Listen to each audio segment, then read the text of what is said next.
Go. Hey folks, welcome back. This is our last lecture on torts.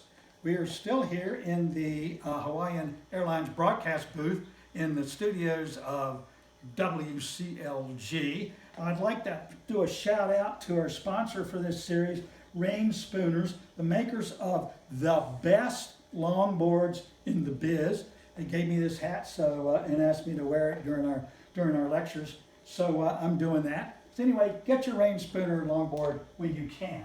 It's still a balmy 80 degrees here in, not here, still a balmy 80 degrees in Lahaina, Maui, Hawaii. So it's a great place to be, let me tell you. Anyway, today we're going to finish up our lecture series on torts by talking about defenses. But before we do, remember that negligence equation. Negligence equals a duty to plaintiff, a breach of that duty,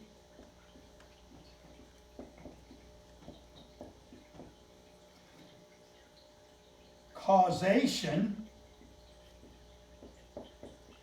and remember there are two types of causation. One is but for, which is very broad, and then the other is proximate cause,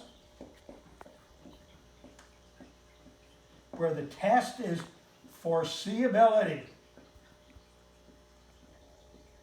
If it's not foreseeable, there doesn't meet the test of causation, and then there's got to be harm. That's the fundamental equation of negligence. If you don't have all four, you must have all four. If you do not have all four, then you don't have negligence. Now remember, we talked a little bit about the Palsgraf case last time, and the Palsgraf case was where Helen Palsgraf was knocked over by some scales that were apparently knocked over by some exploding fireworks on the train across the platform. The court said that the injury to Helen was not foreseeable, therefore she did not get any damages from the railroad. Now, I would ask the question about, wonder if the man was hurt getting on the train, if the railroad guards, therefore the railroad, would have been liable for his injury. I don't know. That wasn't the case, but it's interesting to think about whether the railroad would have been liable for the guard's actions if the man was hurt.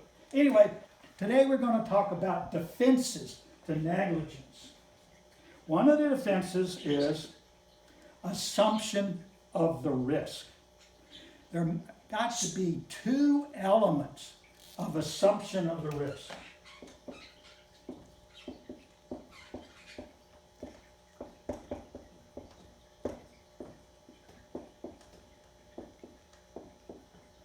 One is you got to have knowledge of the risk.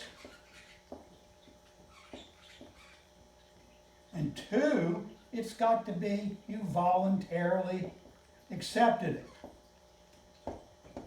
Now remember, when we are trying to IRAC the Taylor versus the Seattle Baseball Club case in the book, that Mrs. Taylor knew what she was getting into because she came early to see the baseball players, and she did it voluntarily. She wanted to be up close into the action. So I want you to IRAC that case. I think it's a very interesting case, okay? Now, a second defense is called superseding cause. Okay? Now what is